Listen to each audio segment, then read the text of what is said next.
बोलिए सचियाँ जोता वाली माता तेरी सदा ही जय हो। तृतीय नवरात्रि माँ चंद्र घंटा की जय हो। आज हम सुनेंगे दुर्गा सप्तशती का दूसरा अध्याय। देवताओं के तेज से देवी का प्रादुर्भाव और महिषासुर की सेना का वध। ओम मध्यम चरित्र के विष्णु ऋषि, महालक्ष्मी देवता, उष्णिक छंद, शाकंभरी शक्ति, दुर्गा बीज, वायु तत्व और यजुर्वेद स्वरूप हैं। श्री महालक्ष्मी की प्रसन्नता के लिए मध्यम चरित्र के पाठ में इसका विनियोग है। मैं कमल के आसन पर बैठी हुई प्रसन्न मुख वाली महिषासुर मर्दनी भगवती महालक्ष्मी का भजन करता हूँ, जो अपने हाथों में अक्षमाला, फरसा, गदा, बाण, वज्र, पद, धनुष, कुंडिका, दंड शक्ति, खड़ग, ढाल, शंख, घंटा, मधुपात्र, शूलपाश और चक्र धारण करती हैं। ऋषि कहते हैं, पूर्व काल में देवताओं और असुरों में पूरे 100 वर्षों तक घोर संग्राम हुआ था। उसमें असुरों का स्वामी महिषासुर था और देवताओं के नायक इंद्र थे। उस युद्ध में देवताओं की सेना महाबली असुरों से परास्त हो गई। संपूर्ण देवताओं को जीतकर महिषासुर इंद्र बन बैठा। तब पराजित देवता प्रजापति ब्रह्मा जी को आगे करके उस स्थान पर गए जहाँ भगवान शंकर और विष्णु विराजमान थे। देवताओं ने महिषासुर के पराक्रम तथा अपनी पराजय का यथावत वृत्तांत उन दोनों देवेश्वरों से विस्तार पूर्वक कह सुनाया। वे बोले, भगवान महिषासुर सूर्य, इंद्र, अग्नि, वायु, चंद्रमा, यम, वरुण तथा अन्य देवताओं के भी अधिकार छीनकर स्वयं ही सबका अधिष्ठाता बना बैठा है। उस दुरात्मा महिष ने समस्त देवताओं को स्वर्ग से निकाल दिया है। अब वे मनुष्यों की भांति पृथ्वी पर विचरते हैं। दैत्यों की यह सारी करतूत हमने आप लोगों से कह सुनाई। अब हम आपकी शरण में आए हैं, उसके वध का कोई उपाय सोचिए। इस प्रकार देवताओं के वचन सुनकर भगवान विष्णु और शिव ने दैत्यों पर बड़ा क्रोध किया। उनकी भौहें तन गईं और मुंह टेढ़ा हो गया। तब अत्यंत कोप में भरे हुए चक्रपाणी श्री विष्णु के मुख से एक महान तेज प्रकट हुआ। इसी प्रकार ब्रह्मा, शंकर तथा इंद्र आदि अनन्याय देवताओं के शरीर से भी बड़ा भारी तेज निकला। वह सब मिलकर एक हो गया। महान तेज का वह पुंज जाज्वल्यमान पर्वत सा जान पड़ा। देवताओं ने देखा, वहाँ उसकी ज्वालाएं संपूर्ण दिशाओं में व्याप्त हो रही थीं। संपूर्ण देवताओं के शरीर से प्रकट हुए उस तेज की कहीं तुलना नहीं थी। एकत्रित होने पर वह एक नारी के रूप में परिणित हो गया और अपने प्रकाश से तीनों लोकों में व्याप्त जान पड़ा। भगवान शंकर का जो तेज था, उससे उस देवी का मुख प्रकट हुआ। यमराज के तेज से उसके सिर में बाल निकल आए। श्री विष्णु भगवान के तेज से उसकी भुजाएं उत्पन्न हुईं। चंद्रमा के तेज से दोनों स्तनों का और इंद्र के तेज से मध्य भाग कटी प्रदेश का प्रादुर्भाव हुआ। वरुण के तेज से जंघा और पिंडली तथा पृथ्वी के तेज से नितंब भाग प्रकट हुआ। ब्रह्मा के तेज से दोनों चरण और सूर्य के तेज से उसकी अंगुलियां हुई। वसुओं के तेज से हाथों की अंगुलियां और कुबेर के तेज से नासिका प्रकट हुई। उस देवी के दांत प्रजापति के तेज से और तीनों नेत्र अग्नि के तेज से प्रकट हुए थे। उसकी भौहें संध्या के और कान वायु के तेज से उत्पन्न हुए थे। इसी प्रकार अनन्याय देवताओं के तेज से भी उस कल्याणमयी देवी का आविर्भाव हुआ। तदंतर समस्त देवताओं के तेज पुंज से प्रकट हुई देवी को देखकर महिषासुर के सताए हुए देवता बहुत प्रसन्न हुए। पिनाकधारी भगवान शंकर ने अपने शूल से एक शूल निकाल कर उन्हें दिया। फिर भगवान विष्णु ने भी अपने चक्र से चक्र उत्पन्न करके भगवती को अर्पण किया। वरुण ने भी शंख भेंट किया। अग्नि ने उन्हें शक्ति दी और वायु ने धनुष तथा बाण से भरे हुए 2 तरकस प्रदान किए। सहस्त्र नेत्रों वाले देवराज इंद्र ने अपने वज्र से वज्र उत्पन्न करके दिया और ऐरावत हाथी से उतार कर एक घंटा भी प्रदान किया। यमराज ने काल दंड से दंड, वरुण ने पाश, प्रजापति ने इस फटकाक्ष की माला तथा ब्रह्मा जी ने कमंडलू भेंट किया। सूर्य ने देवी के समस्त रोमकूपों में अपनी किरणों का तेज भर दिया। काल ने उन्हें चमकती हुई ढाल और तलवार दी। क्षीर समुद्र ने उज्ज्वल हार तथा कभी जीर्ण न होने वाले 2 दिव्य वस्त्र भेंट किए। साथ ही उन्होंने दिव्य चूड़ामणि, 2 कुंडल, कड़े, उज्ज्वल अर्धचंद्र, सब बाहुओं के लिए केयूर, दोनों चरणों के लिए निर्मल नूपुर, गले की सुंदर हसली और सब अंगुलियों में पहनने के लिए रत्नों की बनी अंगूठियां भी दीं। विश्वकर्मा ने उन्हें अत्यंत निर्मल फरसा भेंट किया, साथ ही अनेक प्रकार के अस्त्र और अभेद्य कवच दिए। इनके सिवा मस्तक और बक्षस्थल पर धारण करने के लिए कभी न कुंभ लाने वाले कमलों की मालाएं दीं। जलधि ने उन्हें सुंदर कमल का फूल भेंट किया। हिमालय ने सवारी के लिए सिंह तथा भांति भांति के रत्न समर्पित किए।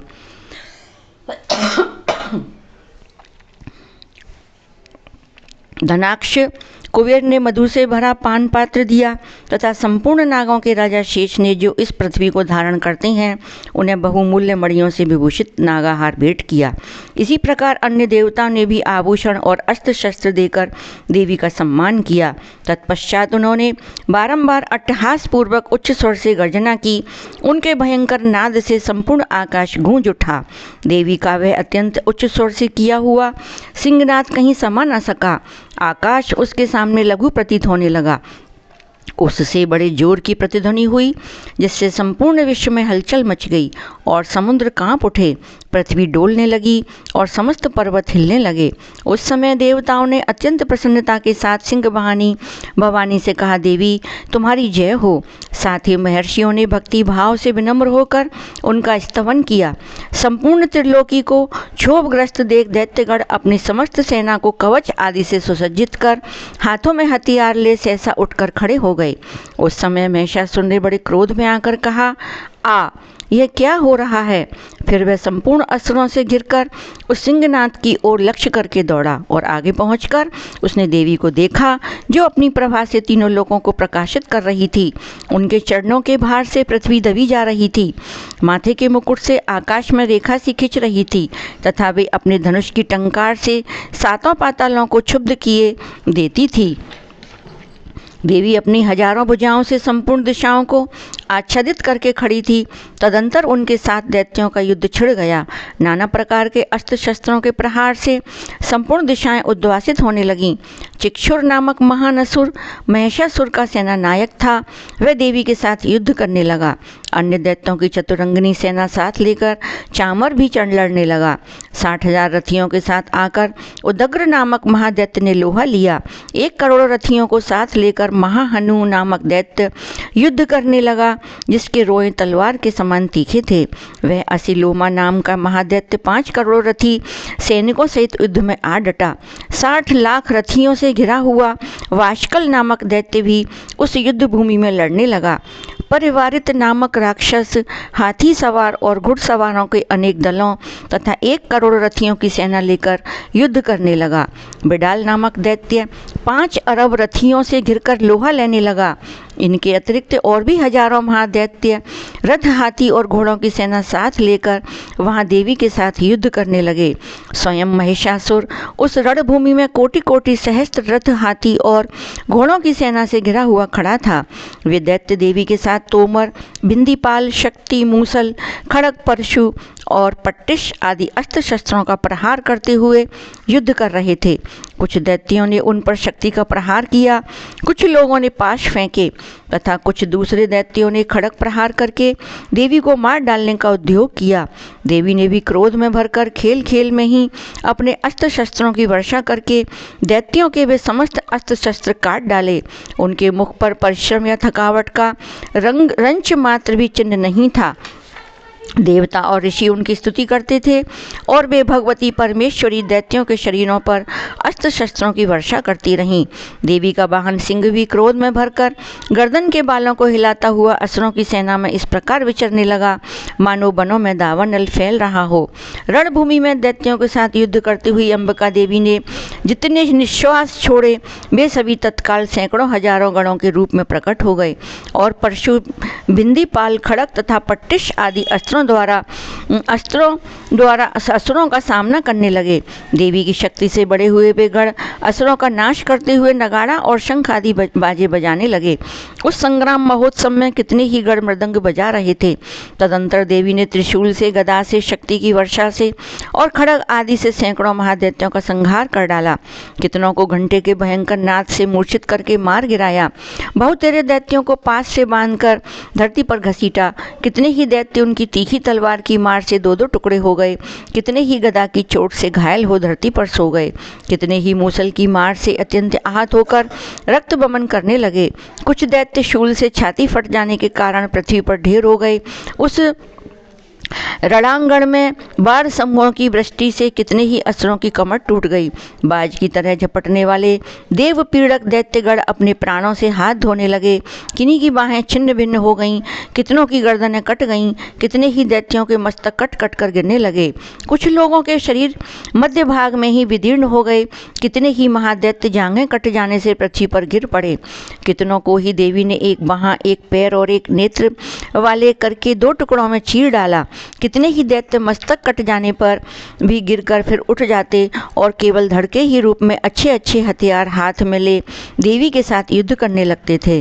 दूसरे कबंध युद्ध के बाजों की लय पर नाचते थे, कितने ही बिना सिर के धड़ हाथों में खड़ग शक्ति और सृष्टि लिए दौड़ते थे, तथा दूसरे दूसरे महादैत्य ठहरो ठहरो यह कहते हुए देवी को युद्ध के लिए ललकारते थे। जहाँ वह घोर संग्राम हुआ था वहाँ की धरती देवी के गिराए हुए रथ, हाथी, घोड़े और असुरों की लाशों से ऐसी पट गई थी कि वहाँ चलना फिरना संभव हो गया था। दैत्यों की सेना में हाथी, घोड़े और असुरों के शरीर से इतनी अधिक मात्रा में रक्तपात हुआ था कि थोड़ी ही देर में वहाँ खून की बड़ी बड़ी नदियाँ बहने लगीं। जगदम्बा ने असुरों की विशाल सेना को क्षण भर में नष्ट कर दिया।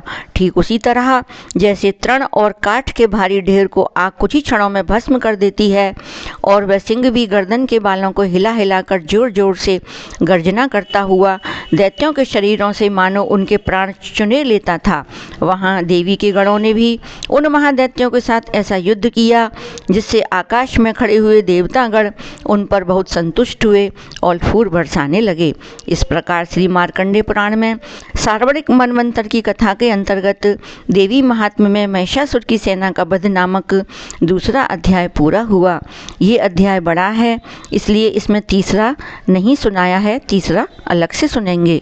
राधे राधे।